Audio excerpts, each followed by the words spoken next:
I wanted to make an Austrian goulash, but I just got back from holidays and I'm in desperate need of some vegetables. So I made this stew instead. Okay, to start off, like any good Austrian goulash, you're gonna cut a bunch of onions up. Now I like to cut them a specific way, just so they're all kind of even. So I take off the top, then I cut through the root on the bottom, and I peel the paper off. Now keeping the root intact, I make little cuts all along there like this. And I make one horizontal cut in there, but I haven't cut all the way through the root end, and that keeps it all together. So then you just go along and dice it up. When you get to the end, just flip it over, give it a few little cuts, and then to minimize waste, cut the root around there, and that's all you're left with on the end. Then I usually get a little bench scraper, scoop it up, and put them in with the rest of the onions that I've cut. Okay, so I've got my biggest, heaviest bottom pot on the back burner here, which is the longest one I got. It fits the pot better, that's why it's all the way back there. To that, we're gonna add a bit of butter. You can also use clarified butter for this, but I don't have any, so that's gonna do. And a little bit of oil, prevent the butter from burning so much. Now, this is just olive oil that I used to confit some beef cheeks in one time. And I keep it in the fridge, so that's why it looks a little gloopy. Now we're just gonna add all the onions in. Okay, so you just wanna give these onions a stir, get all the onions coated in that butter and oily goodness. And you wanna keep cooking these down until they turn completely translucent and they're almost dissolving. So, it's going to take a while. We'll come back and give you some updates throughout this process. You also want to hit it with a little bit of salt at this stage, just to start getting some seasoning in there. That's a lot of onions. Okay, my onions have been on for about 20 minutes or so now. All the water's evaporated, and you just want to keep them moving. You don't want anything to get too dark at this point.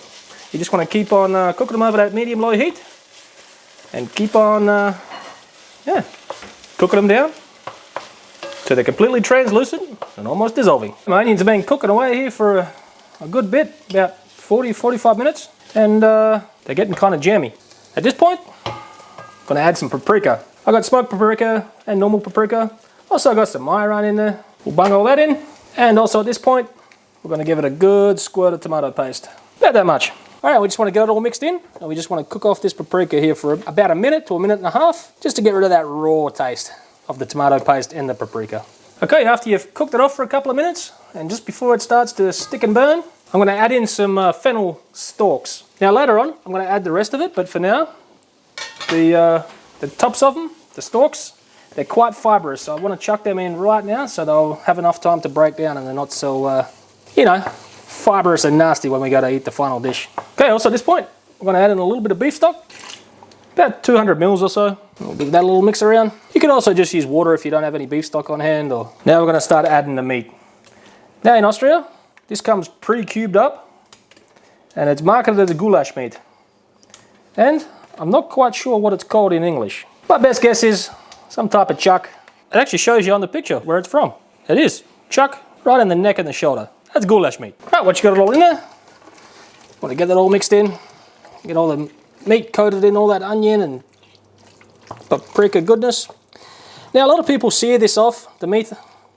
I'm not a fan of that. It's just an extra step. I've done it side by side, and I personally didn't see any difference at all in the final dish, to where I seared the meat or to where I didn't sear the meat. We're going to add the rest of the beef stock. It's in about another 200 mils or so there. All right, so we're just going to bring this up to a simmer, and then we're going to pop it in the oven to let it cook for a few hours. Just keep an eye on it. Make sure there's enough liquid in there to let it cook for a few hours. I forgot to tell you, my oven's also set to 150 degrees Celsius. I've had my goulash boobing away here for it's been about an hour and a half, 2 hours. I also added about 300 mils of water because it was looking a little bit too dry. We got about an hour and a half before it's finished cooking. This is where the stew part comes into it. I'm gonna add some carrots and some parsnips, and I thinly sliced up the rest of that fennel. So we're gonna plop all that in. We'll give it a bit of a mix in. We'll also add a little bit of salt in at this stage. Give it all a mix in. I'm going to plop the lid back on. I'm going to put it back in the oven. Okay, so it's been about 30 minutes since I added the carrots and the parsnip and the fennel. About the last hour of cooking, I'm going to add some potatoes. I'm just going to give these a nice little mix in.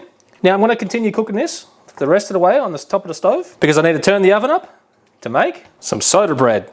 Now I've never actually made soda bread before, so this recipe is courtesy of Recipe 10 Eats, and I've just tweaked the measurements just slightly for it to work with flour from Austria. So I've just got some whole grain flour here, and to that I'm going to add some salt and some baking soda.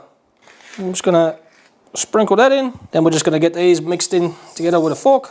Now, once you get this mixed in with a fork, before we add the buttermilk, we're gonna make sure we have the oven preheated to 200 degrees and we have a tray lined with some baking paper, because as soon as we add the buttermilk, the leavening process will start, and we've got to be quick to get it in the oven. So I got some extra flour here in case I need any, got my tray prepared, and I got my buttermilk. Now, this truly is a bread that is no knead. You actually don't want to knead this bread because it's going to be too dense and nasty. So I'm going to pour all of the buttermilk in, and then we're going to start mixing it with a fork just to bring it together. Now I'm just going to add a touch more buttermilk because it's looking a little bit dry. And keep bringing it together with the fork. So I'm going to get rid of the fork.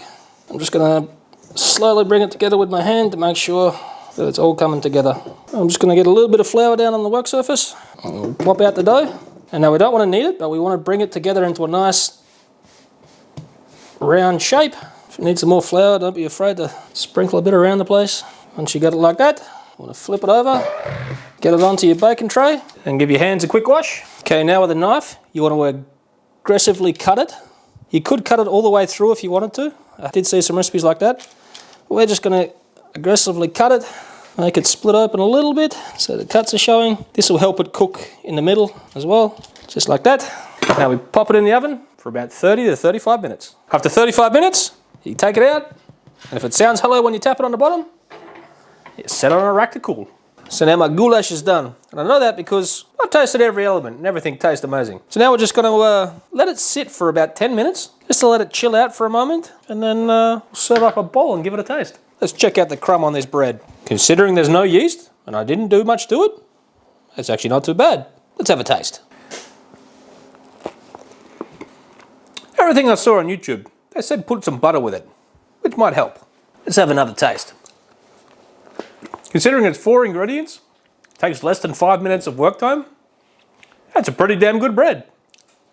So when I was looking up what kind of things to have with a stew, I was going to make, the semmelknödel, which is the bread dumplings you usually have with a Austrian Gulasch. But I came across this soda bread, piqued my interest, and I'm pretty glad I did because it's super easy to make and very tasty.